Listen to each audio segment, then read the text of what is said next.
كم يتحضرون بلكم مالتي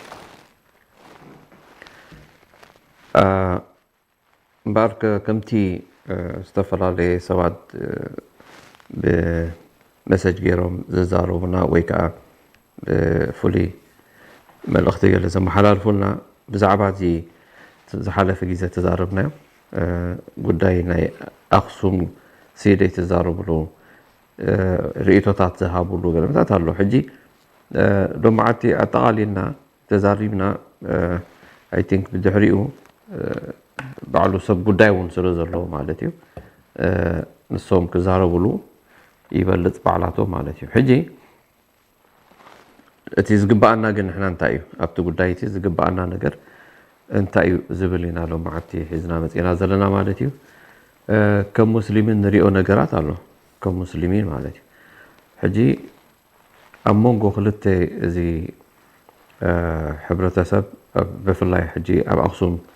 زلعل دولو نقرات مالتيو زلعلو كتب له زي كنا سني مثلنا يا سلام بفولي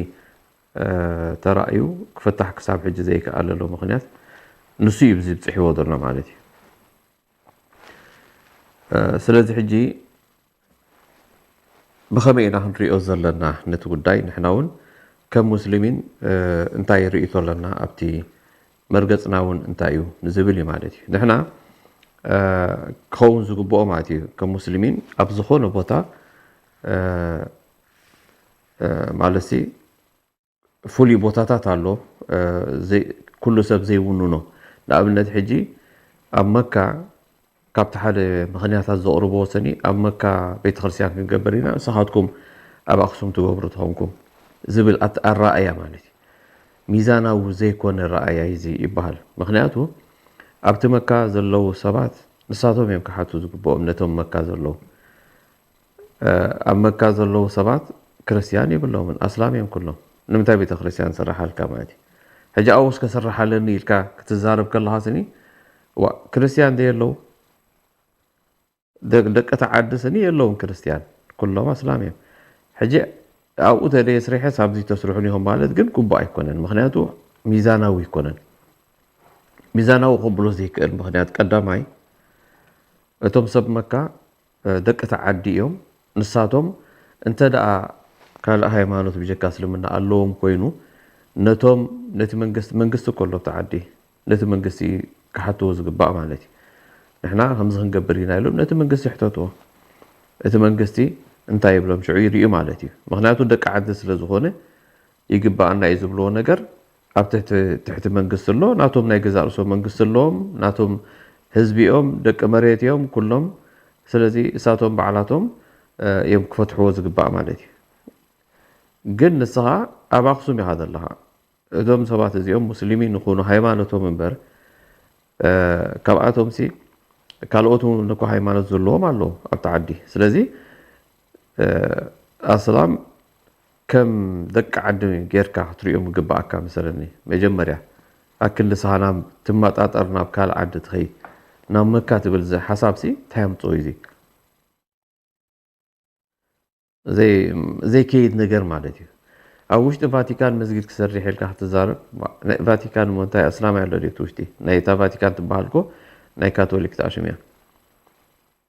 وبي بحالني ابز تري جرس كم زي بالمقارنه ويكا نخلتي اوادا ديرك تزارب سي ميزاناوي زي بلو نجر كتوادادرو يتخلينا ميزاناوي زلو نجر كتوادادر تخليها ابتو بوتان دحر داني كريستيان الله هينهم حاتيتهم تابيهم اندحر كوينهم من البات اذا ختهم صوت خلت هون ابزي كمزي لما ابيهم قدم او يسرحون سب نحنا كمز نقبر تبل قرب ايزي بسنه موغوته من البات كمصالك خيل ግን ኣብቱ ቦታት እዚ የለው كلهم مسلمين እዮም ኣብ መካ ክርስቲያን የለን ولا ሓደ ካልእ ሃይማኖት ዘለዎ የለን ኣብቱ ቦታ ስለዚ ኣው ከስረሓለኒ ክትብል ከለኻ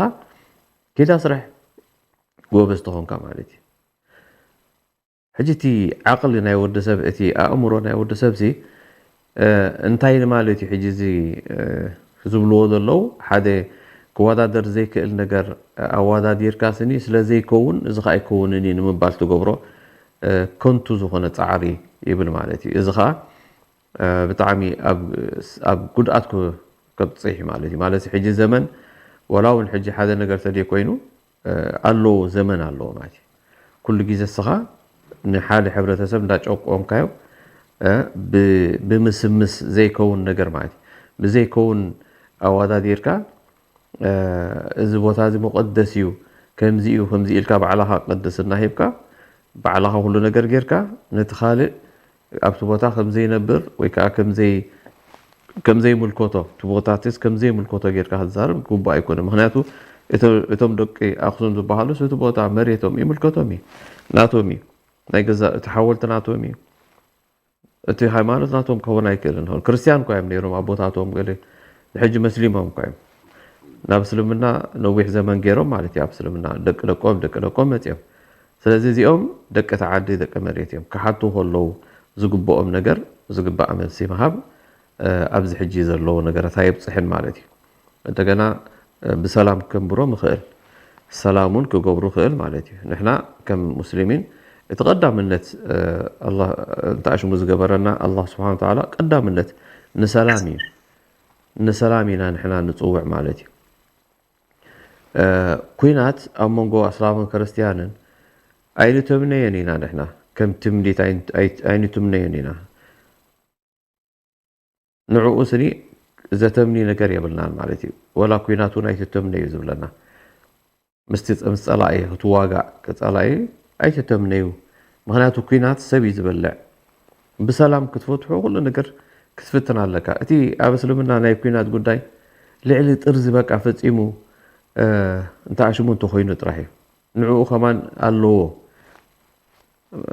ተኣሽሙ ኣለዎ ከምዚ قطعታት ኣለዎ ስኢልካ ኣይኮንካን መፂኻ ተኣሽሙ ትገብር ከምዚ ኢሎምና ብረት ሒዝካ ትዋጋ ኣይኮንካን ኖ ከምኡ ይኮነን ስለዚ እቲ ሰላም ዝበሃል ቀዳምነት ክወሃቦ ዝግብኦ 95 ካብ 100 ክወሃቦ ዝግብኦ ንዑ እዩ ንሰላም እዩ ኩልኻ ብሰላም ክትነብር ናይ ምኽኣል ማለት እዩ ስለዚ ሕጂ እቲ ተወሲዱ ዘሎ እቲ ኣነ ምንታይ ዘሎ ሕጂ እቲ ኣተሓሳስባ ናይቶም ህዝቢ ንዕኡ ነቲ ነገር ንምብራዕ ከዓ ዝገብርዎ ናይ ኣቕሽሽቲ ይኹን ናይ ግለሰባት ይኹን ኩሎም ከም ሓደ ኣብ ሓደ ቦታ ምሂርካዮም ከምዚ ንበሉ ኢልካ ዘበልካዮም ከምኡ ኮይኖም እዮም ዝሰርሕዎ ነቲ ጉዳይ ማለት እዩ ብሓሶታት እንዳገበርካ ጠቐን እንዳገበርካ ኣብቲ ልዕሊ እስልምና ማለት እዩ ዘይገበርዎ ነገር ገይሮም እንዳበልካ ዓርቢ ስቕለት ንሕና እዛ ዓርቢ እዚኣ ስኒ ይብሉኻ እዛ ዓርቢ ስቕለት እንከለትና እቲ ናቶም ደይጎድፍዎ ብሎም ነቲ ናቶም እዛ ሰላት እዚኣ ኩሉ ግዜ እንድዮም ዝሰግድዋ ሓንቲ ዓርቢ ተገደፍዋ ስታይ ክኾኑ እዮም ንሕና ኣብ ዓመት ኣላትና እዚኣ ንምእንታና ክብሉ ይብሉኻ ማለት እዩ ከመይ ገይሮም ገድፎ ሃይማኖቶም እንዲ እስኻ ገደፎ ኣነ ከምዚ ክገብር ዝበሃል ዘሎ ኣይኮነን ብኣንፃሩ ንሳቶም ኩሉ ሶምን እዩ ዘሎም ሶምን ኣለዎም ኣብ ሶምን ሓንሳብ ዓርቢ ይሰግዱ ኣብ መዓልቲ 5 ግዜ ይሰግዱ ሕጂ ኣብ መዓልቲ 5 ግዜ ዝሰግድ ሰብ ምስ ዓርቢ ሓዊስካ ማለት እዩ ምስ ጅምዓት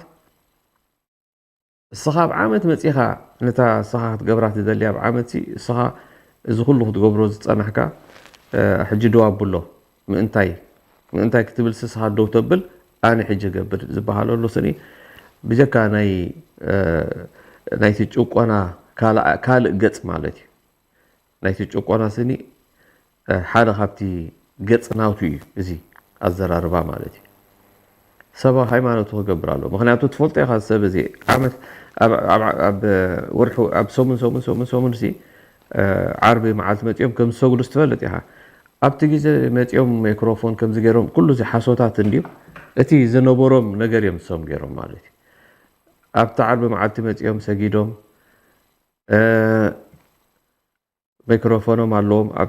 ክስማዕ ባት ማይክሮፎን እኮ ሕጂ ንምንታይ እዮም ዝገብርዎ ማይክሮፎን ነቲ ቤተ ክርስቲያን ንኽርቡሽሎም ኣይኮኑን ዓርቢ እቲ ማይክሮፎን ኣሎ ሕጂ እቲ ማይክሮፎን ዝገበርዎ እቲ መጨረሻ ዘሎ ሰብ ክሰምዕ ምንታን እዩ ምክንያቱ ኣብ ጎደና እዮም ሰግዱ ፀቢብዎም ምስራሕ ኣብይኹሞም መስጊድ እንተዘስርሑ ነይሮም እኮ እዚ ኩሉ ነገር ኣይምኾነን ግን ኣብይኹሞም ኣብ ጎደና ይሰግዱ ማይ እንዳመጾም ولا حنت ساعتكم كم دايره اهم وتحالفوا كل جزء معي كم سب كمان እዚኣቶም ሲ ከምዚ ኢሎም ሰግዱ ኣለዉ ማይ እንዳመፅእ እንዳተወቅዑ ማይ ይሰግዱ ኣለዉ ኢልኩም ሲ ከም ሰብ ሓሲብካ ከማን ደይትህቦም ኢልካ ሂብካ መስጊድ ሂብካ በሉ ፅቡቅ ጌርኩም ሃይማኖትኩም ግበሩ ክትብል እዩ ዝግባእ ከም ደቂ ዓዲ ማለት እዩ ነቲ ሽግሮም ርኢኻ ማለት እዩ ግን ወላ ሓንቲ ከምዚ ሕጂ ሓደ ለማናይ ኣብ መንገዲ ርኢኽብካዮ ኩሉ ግዜ ትሪኦ ሰብ ኩሉ ግዜ ሓንቲ ነገር ክዳውንቲ ዘይብሉ ማይ መፁ ይጥልቂ ቁርባ ይተሓዝንን ማለት እዩ ሓደ መዓልቲ መፅኻ ክክድን ኣብሎ ከም ማለት እዩ ዝኸኣኒ ሓደ መዓልቲ ሓሰቡ ነው ሰው ከምዚ እናገበሩ እንዳኸዱ እንከለዉ ስኒ ዓርብ ዓርብ ከምዚ ሰጉዱ ትፈልጡ ኢኹም ደው የብልዎ ዝብል ከዓ ትርጉም የብሉን ምክንያቱ ንዓኹም ኢሎም ኣይኮኑን ዝሰግዱ ዘለዉ ኣምልኾኦም ሲ እቲ ዝገብርዎ ዘሎ ኣምልኾ ናይ እስልምና ንሰባት ኢልካ ኣይኮነን ንሰባት ክጥዕም ኢልካ ዝግበር ሃይማኖት የብልና ንሕና ሕጂ ትገብሮ ምእንታኻ ክትብል ከዓ ሕጂ ትገብሮን ከምኡ ዝበሃል የለን ኣብታ እሳቶም ዝገብርዋ ነገር ይገብሩ ንዓኻ ይርብሹኻን እዮም ባዕልኻ ክትርበሽ ዘለኻ እኮ እቶም ኣብ ኣክሱም ዘለዉ ናይ ቤተክርስትያን ይኹን ናይ ዓርቢ ስቕለት ዶ ገለ ዝብሉ ባዕላቶም እዮም ዝርበሹ ባዕላቶም እዮም ኩሉ ነገር ዘምፅዎ እኮ ሕጂ ከምዚ ኢሎም ንምንታይ ሲ ምሳና ዝገብሩ ንሕና ዓርቢ ኣለና ሶም ዓርቢ ንምንታይ ሱቕ ዘይብሉ ንምንታይ እሳቶም ዝሰግዱ ኣብቲ ናቶም ንሕና ከለና ሕጂ እዚ ማለት እዩ ስለዚ ከብሎኻ ስለዘይደሊ ስኻ ትዕቢት እዚ ኣነ ከም ትዕቢት እየ ዝሪኦ ማለት እዩ ናይ ትዕቢት ስለዚ እንድሕር ንስኻ ናይ ብሓቂ ኮንካ ዓርቢ ገዲፍካ ሓሙስ ትገብሮ እሞ ሓሙስ ስቕለት ግበሮ እንድሕር ክትገብሮ ትኽእል ኮንካ ማለት ሃይማኖትካ እንድሕር ትቕይሮ ኮንካ ሳቶም ካ ልክሖም እዮም ክገብርዎ ይክእሉን እዮም ኣብቲ ዓርቢ ከዓ ኩሉ ግዜ ኣለዉ ዓርቢ ኩሉ ግዜ ኣለዉ ሳቶም ትፈልጡ ኢኹም ማለት ሓድሽ ነገር ኣይኮነን ዘይነበረ ነገር ኣይኮነን ኣምፅኦም ንስኻትኩም ስለ ዘምፃእኩም ዘይነበረ ነገር ኣምፅኦም ኣይኮኑን ዝገብሩ ዘለዉ እንታይ ደኣ ዝነበሮም ኩሉ ሰሙን ዝገብርዎ ጉዳይ ትፈልጥዎኹም ንስኻትኩም ማለት እዩ ብሰንኪ ዝኣበኹሞም እዮም ከኣሳቶም ኣብ ጎደና ዝሰግዱ ዘለዉ ስለ ዝኣበኹሞም መስጊድ ከስርሑ ይከኣሉን እንታይ ደኣ ትብልዎም ኣለኹም ሞ ሕጂ እዚ ኩሉ ዝገርመኩም እቲ ዝህብዎ ሓሳባት ኣብ መንገዲ ገለመታት ሰባት መፅኦም ሲ ናብ ሓንቲ ሰበይቲ ወላ ቀሺ ገለመታት ሰሚዐ እዮም ክዛረቡ ከለዉ ስታይ ይብሉ ንሕና ሃሪሞምና ብእምኒ ገይሮም ንስኻትኩም መፂኹም ኣብቲ መስጊዶም እስኹም ዝረበሽኩምቦም ኣነ ብጣዕሚ ዝገርመኒ ማለት እዩ እቶም ኣስላም ኮ ተረቢሾም ዝተረበሹ በቲኦም ክርስቲያን ኣብ መስጊዶም ኣትዮም ማይክሮፎን ወሲዶም ሞ እቶም ናይ ፀጥታ ዶ ገለ መፅኦም ነቲ ማይክሮፎን ሒዞም ኸይዶም ስፒከር ሒዞም ኸይዶም እቲ ማይክሮፎን ናይ መስጊድ ማለት እዩ ኣብ ደገ ስለ ዝኾነ ማይክሮፎን እዚ ፅል ምሻሎ ቦክሳት ኣብ ጎደና ዝግበር እሱ እዩ ንዑ ሒዞም ኸይዶም ንኸይሰግዱ ኣብዮሞም ኣይሰግዱን ኢኹም ኢሎም በቲኖሞም ኣብ ውሽጢ መስጊድ ኣትዮም ቀዳዲዶም ማለት እዩ ነቲ ቁርኣን ቀዳዲዶሞ እዚ ስኒ ምስ ምንታይ እዩ ዝቁፀር ሕጂ እዚ ከምዚ ገይሮም እንከለውስ ከምዚ ገይሮም እምኒ ገይሮም ሃሪቦምና ኣላሁ ኣክበር ኢሎም ኣላሁ ኣክበር እንታይ ሞ እግዚኣብሔር ከቢር ማለት ዓብይ ማለት ኮይ ሕጂ እግዚኣብሔር ኮባይ ኣይበሃልን ይበኣና ኣላህ እዩ ኣላሁ ኣክበር ማለት ኮ ጎይ ፈጣሪ ዓብይ ማለት እዩ ፈጣሪ ዓብይ ሃብ ኩሉ እዮም ዝብሉ ዘለዉ ስለዚ እቲ ኣላሁ ኣክበር ኢሎም እንታይ ሞ ኣላሁ ኣክበር ይብሉ እንታይ ዳ ክብሉ ሞ ድምፅና ይሰማዕ እዮም ዝብሉ ዘለዉ እኮ ከምዚ ጌርኩምና ኣላሁ ኣክበር ተኣኪቦም ኣላሁ ኣክበር ኢሎም በረ እንታይ ግዲ ገይሮም እዮም ብረድ ሒዞም እዮም ካራር ሒዞም እዮም ሓንቲ ነገር እኮ ይገበሩን ንስኻትኩም ኣላሁ ኣክበር ኢሎም መፂኦም ቤተ ክርስቲያንና ከጥፍኡ ከምዚ ክገብሩ ክትብሉ ኣነ ብጣዕሚ እንታይ ክትበልዓ ዘለኻ ገለስኒ ኣሎ ዝበሃል ምስሊ ሓቀይ ስለዚ ሕጂ እቲ ኣካይዳ እዩ እቲ ፀገም ዘሎማ ኣተሓሳስባ ናይቶም ሕብረተሰብ ናይቲ ህዝቢ ጥዑያት ሰባት ኣለዉ ግን ካብ ኣቕሸሽቲ ጀሚርካ ዝገብሩ ጎስጓሳት ክገብርዎ ዝቐነዩ ኣቐዲሞም ናይ እስላም እዮም ዝዛረቡ ነይሮም እንታይ ኣትዎም ናይ እስላም ዝዛረቡ ቅድሚ እቲ ጎስጓሳት ዝግበር ዝነበረ ስኒ ኣብ ልዕሊ እስልምና ይዛረብሉ ነይሮም ሜድያታት ሪኢኹሞ ዝሓለፈ ግዜ ኮስሚዕናዮ ነርና ሶ እዚ ሕጂ እንታይ ማለት እዩ ነዚ ጉዳይ እዚ ክገብርዎ ከሎም ተዳልዮም ሁከት ንክፈጥሩ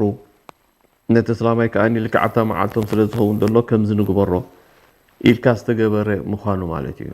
ስለዚ ብኸምኡ ዝተገበረ ስለ ዝኾነ እቶም ኣብ መንገዲ መፂኦም ዘዛረቡ ጋዜጠኛ መፂ ዘዛረቦም ዘሎ እዚኣቶም ከዓ ተሰሪዖም እዮም ኣብቲ ጉዳይ እንታይ ክብሉ ከም ዘለዎም ተዘሪብዎም ተዋሂቦም እዮም ዝዛረቡ ነይሮም ዝገርመኩም እዩ ስለዚ ሕጂ ስኒ ኣነ ማንም ኣስላማይሲ ከምዚ ንመኖክሳት ይኹን ንገለስ ሓንቲ ከምዚ መኖክሳት ዓይነት ያስ ኣስላም መፂኦም ሃሪቦም ብሕቆይን ብከምዚ ገይሮም እምንታት ገይሮም ሃሪቦም ነገር ክትብል ኣይነበረን ዝገርመኩም ካብቶም ሙስሊሚን እምኒ ዝድርቢ ኣይነበረን እቶም ሆስፒታል ዝኣተው ክንደይ ሰባት ዝኾኑ ኣብ ሆስፒታል ዝኣተው በቶም ክርስቲያን ተሃሪሞም እዮም እቲ እስላማይ ኣይደርበይ እምኒ ወላ እውን ሓንቲ ነገር ኣይገበረን ተሃሪሙ ዝተቐተለ የለን ክሳብ ሕጂ ዝሞተ ሰብ ግን ሓደ ምፅሎ ይብል ነይሩ ሓደ ሰብ ዝሞተ ኣሎ ኢሉ ዝሞተ እንታይ ክሞት ኢኻ ደልዮ ዘለካ ዝሞተ እኳ እንተዘየለስኒ ናብ ሞት ከም ዘብፅሕ እንተኣሽሙ ገይሮም እዮም ኣብ ሆስፒታል ኣለዉ ሕጂ ክንደይ ሰባት እኮ ይረኣዮም ብማዕከናት ዜና እውን ተገሊፆም እዮም እዞም ሆስፒታል ዘለዉ ብእምኒ ተሃረሞም ስለዚ ስኒ ቁርብ ሰላም ንዝደሊ ሕብረተሰብ ሰላም ዝደሊ እቲ ህዝቢ ብሓደ ክነብር ዝደሊ እንድሕር ኮይኑ ነቲ ፍልሊካ ብሰላም ናይ መፍታሕ ክህልው ኣለዎ ስለዚ ንዘመናት ዝኣክል እዞም ሰባት እዚኦም ኣይቲ መስጊድ ክትገብሩ ትኽእሉን ኢኹም እንዳበልካ ቅዱስና ሂብካ ነታ ክንደይ ኣመንዝራታት ክንደይ እንዳስዋታት ክንደይ እንዳመሰታት ዘለዎ ዓዲ ቅዱስ እያ ትብላ ብጣዕሚ ዝገርመኩም ክንደይ እንዳኣመንዝራታት ዘለዎ ሃገር እታ ኣክሱም ትበሃልሲ በናይ መንዘርና ተኣሽሙ ተኸበበት ማለት ካብ ጥንቲ ትሒዛ ዝነበረት ስለዚ ከተማ ስለዝኾነሲ ናይ ክንደይ ኣብ ግዜ ዘመነ ጣዖታውያን ዝነበሩ ስኒ ተስተናግድ ዝነበረት እያ ክንደይ ነጋዶ ተስተናግድ ዝነበረት ናይ ንጉሳውያን ተኣሽሙ ኣብኡ ዝነበሩሉ ሕሰቦ ከተማ እዩ ስለዚ እዚ ከተማ እዚ ሎሚ ሊቸንሳ ተዋሂብዎን ወይ ከዓ ፍቃድ ተዋሂብዎን ዘመንዝራ ገዝአን ከፊተን ዘመንዝራ ክንደይ እንደለዋ ተዓዲ ኣነ እኳ ይረኣኽዋ እንተ ኣክሱም ትበሃል ግን ክዛረብሉ ከለዎ ሰሚዐ ማለት እዩ እንታይ ከም ዘለዎ ትሪኢ ከለካ ስለዚ እቲ ቅድስና ናታ ሕጂ ኣበይ ኣሎ የለን እኮኒ ስኢልካ ጥራሕ በስ ነቲ እስላማይ ኣብ ጭቆና ኣብቲ ናይ ሃፀያት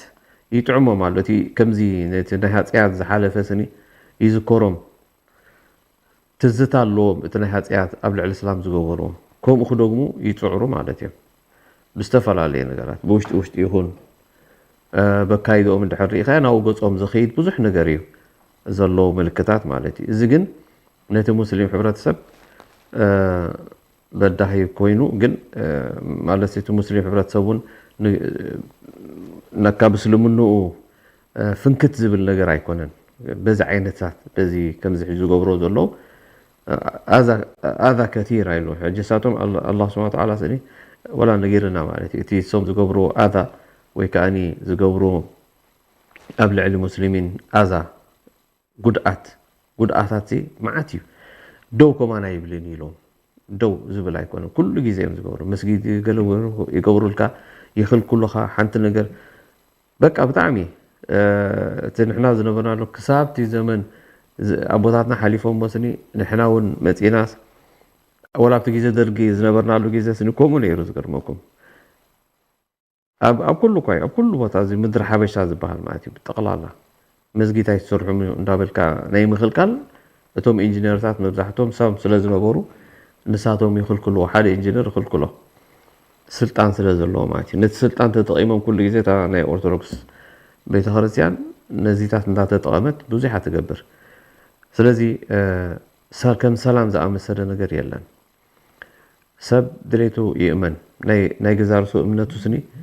ኣኽብረሉ ኣብቲ እምነቱ ኣቲኻ ከምዚ ክትከውን ኣለካ ከምዚ ክትከውን ኣለካ ኢልካ እንድሕር ጀሚርካ ግን ከምዚ ቅድሚ ሕጂ ዝረኸቦም ንወያነ ኣብ ኢትዮጵያ ከምኡ ክረኽቦም እዩ ምክንያቱ ወደቓ እዩ ንእስልምና ዝዓክት ዘብል ገለመታት ንግዚኡ ዝዕወት ኮይኑ ሰምዖ ንግዚኡ ነቲ ስልጣናት ፖለቲካዊ ስልጣናት ንምሓዝ ዝገብሮ ንምብርካኽ ንዓኣቶም ዝገብሮ ብዙሕ ፃዕርታት ይግበር ግን ይፈሽል እዩ ክፈሽል እዩ ሓደ መዓልቲ ማለት እዩ ኣለዎ ግዜ ዝፈሽለሉ ማለት እዩ ስለዚ ሰላም ግን ጽቡቕ እዩ ሰላም መሪጽካ ንኹሉ ማዕረ ጌርካ እንዳረኣኻ ኩሉ ከዓ ኣብታ ሃገሩ ካልኣይ ዜጋ ኮይኑ ክስምዖ ከም ዘይግብኦ እንዳገበርካ ዘድልዮ ሃይማኖታዊ ነገራት እንዳሃብካ እንታሽሙ ክትገብሮ ግባእ ማለት ክትፍታሕ ግባእ ንብል ስለዚ ዝግበር ዘሎ ጌጋታት ካልኣይ ሳልሳይ ምዝራቡ ብዙሕ ተኣሽሙ የብሉን ማለት እዩ المسلم تخون الله تعجسي بتعجس خيد الله تم أبو زلوا خاني نتقول داي بسلام كحزوه تم مسلمين مالتي ساتهم نبقونت قوي كونتات نخاتو مزدلي وتسلامي أبقونت كأتو برت حزو حدا نقر كجبر ويكاني كمزي مظاهرات كجبر بزح نقر كفتر دليو معتي نايز جبر مرسي حجسام قد كيتوم سي بعلاتهم كل نجارات كيروم قدي أمها نسخاها تتأجموا بلها معي حجي حرقة أيو قليل نجار يكونن حجي نزق قبر ملسي زقبرو سبعة كهلوه اليوم جن زي ما هابو زقبر ملسي برتاوهن بقلهن زي ما هابو عدل زي ما هابو مالتي انتي رأى بسلامة ومقد مفتاح كل جزء قدام النت كسرع زقبو نجاري معي مستخلو تشوكو أنا معي سلامة وندحر كوين وكل جزء صبر كنجبر كم زلنا ربي نجيرنا وإن تصبروا وتتقوا لنا وإن تصبروا وتتقوا لا يضركم كيدهم شيئا انت رأى ساعدكم صبر تجبرهمكم وتتقوا نا الله ندحر فريحكم بحق تهودهمكم اتناتهم قد آذات ويتناتهم تنقلاتي أيكو قد أكو مني بأنصارو الله سبحانه وتعالى ناي مسلحة يسلمنا يزغبرو يقلبوطو مالتي انتي كغبرو خيلي يعني بزح رينا يناب قالوا تاتات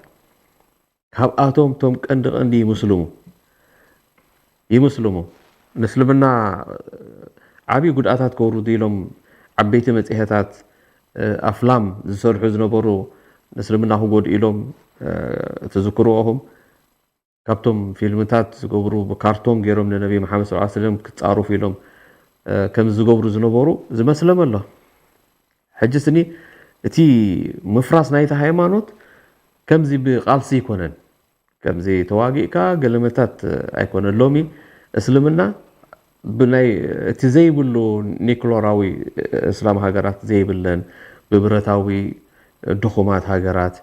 بتكنولوجي دخومات هاجرات بعلاتن بزح نجر كسرحة زي سرحة زلوا هاجرات اسلام هاجراتين تنزبزحة مالتي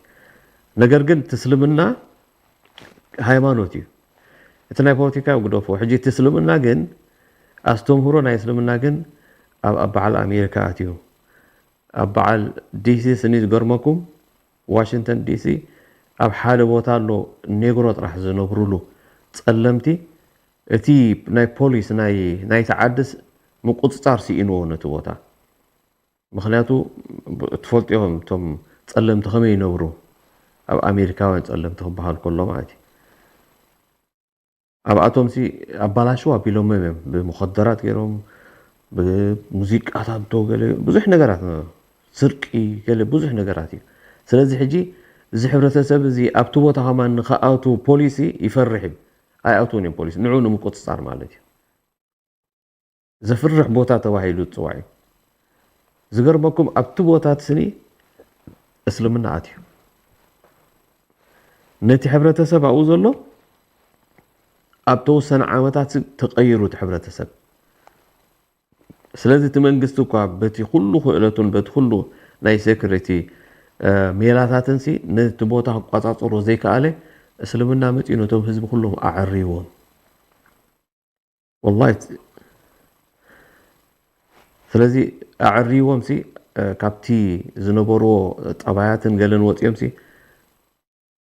مسلمين كوينو بتعم تغيروا مالتي حجي حدا حلافي خبطون أمريكا عبيتي حلافي سني تعاليو انتاي بالماتي ندقو ويكان سو جزء سني ابت خباب كون مريصو مالتي مخنياتو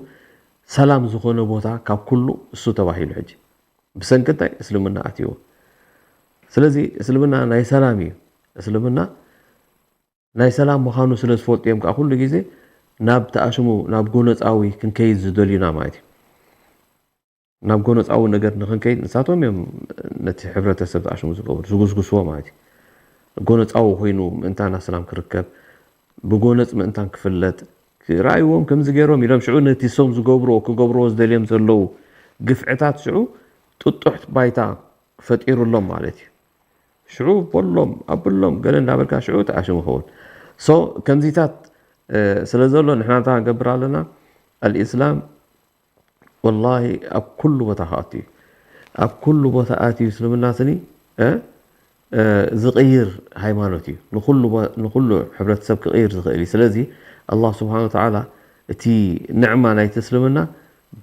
بخوم أزمة راح يكونن انت هيدا كابون العلي يسلمنا بزي حاسبوا ربي كندي عششتين كندي تعشمون زي مسلمون له كنا تزفتري بقو نصر كهبك خيلي عوتي زين بعلو عبيتي مسلم عبيتي عششتي كموتيم ساعتهم عبد المسلمون له جزء تي هاي ما نوتتي توعوا زبل هذا شدش نابل يسخيت السيخ أنا حجي زفر حمزة الله مهنياتو كندي عششت يوم زي مسلم زلوا كندي منوكسات بحالو يوم زي مسلم زلوا حجي بزمن صار حجي نسلمنا بدي ميسايل بدي برتسي آتيو حبرتسب صغيريو مهنياتو أستمهرناتي ስለዚህ ተስተምሁሩና ይስልምና እቲ ዝበርትዕን ዝሓየለን ሎጂካዊ ዝኾነኒ ሎጂካዊ ማለት ልብኻ ዝቕበሎ ሓንጎልካ ዝቕበሎ እዩ ሕቶ ዘይፈጥረልካ እዩ እስልምና ተቐቢልካ ሓደ ኣምላኽ ተይልካ ሓደ ኣምላኽ ዝብል እዩ ክልተ ሰለስተ ዘይብል ኣምላኽ ኣይመውትን እንድሕር ኢሉ ኣይመውትን خلاص ሞይቱ ዝበሃል ነገር የለን ኣምላኽ ሞይቱ ክትብል ኣይትኽእልና ኖ ኣይመውትን እምበረ ኣይበላ ዓይሰቲ እንድሕር ኢልካ በሊዑ ሰቲ ዝበሃል ኣምላኽ የለን ማለት እዩ ስለዚ እቲ ሚእቲ ካብ ሚእቲ መሊሱ ንቐልቢ ናይ ወዲሰብ ንልቢ ወዲሰብ እንተኣሽሙ ዝገብር እስልምና ጥራሕ ስለዚ ንሕና እንታይ ኢና ንብሎም ንህዝቢ ኣክሱም ኣስብሩ ንብሎም ሰብሪ ግበሩ ግን ብሜላ ፍትሕዎ ፍትሒ ስብሓንላህ ወላ እውን መስጊድ ኣይሰራሕሲ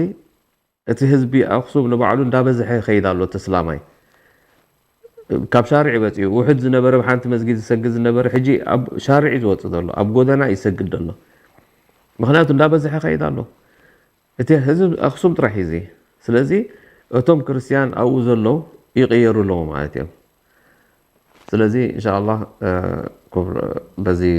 ናይ ልምዓት ተኣሽሙ ክንገብር ኢና ዓንተር ዘማን ኣሎካ ትብሎ እንሻ አላህ እንተለካ ክሰምዓካ السلام عليكم ورحمة الله تعالى وبركاته. وعليكم السلام ورحمة الله. أنا أبزاز ربنا بركايا كلها بالكان دهين كالي ما حتصل لها نتنكفك بلا دليل لهم صاحبين نقول نعاتك من ترستك من لو سمحت لي يعني تفضل. حواتي مسلمين إرتراويين علو تطاغمنا ميديا تبوك غيركم كنتو كاملو فتنو نحنا خم إرتراويان شجر كم دلنا نفلت إنا شجر لنا إنا جن شجرنا حبينا نايكال شجر زب كنزار ولو داي خلنا مهنيات انتاي دخاسي كأوج دخين دحري أوسي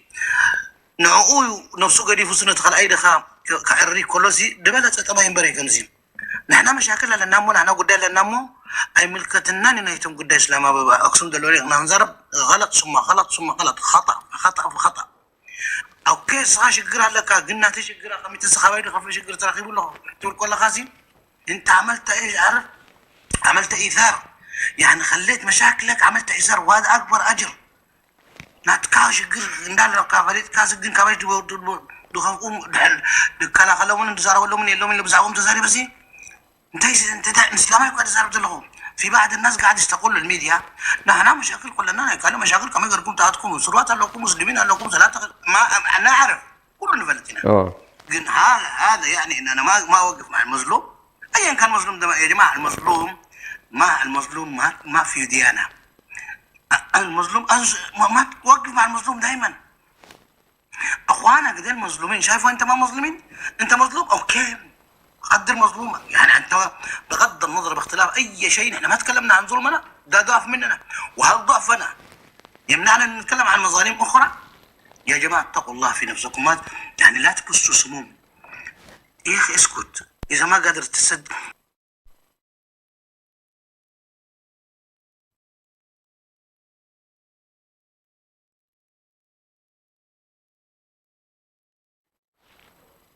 بارك الله فيك أنتر زمان. ካልኦት ኣለኹም ሌላ ፉጂ እምበር ሓንሳብ ሞኒ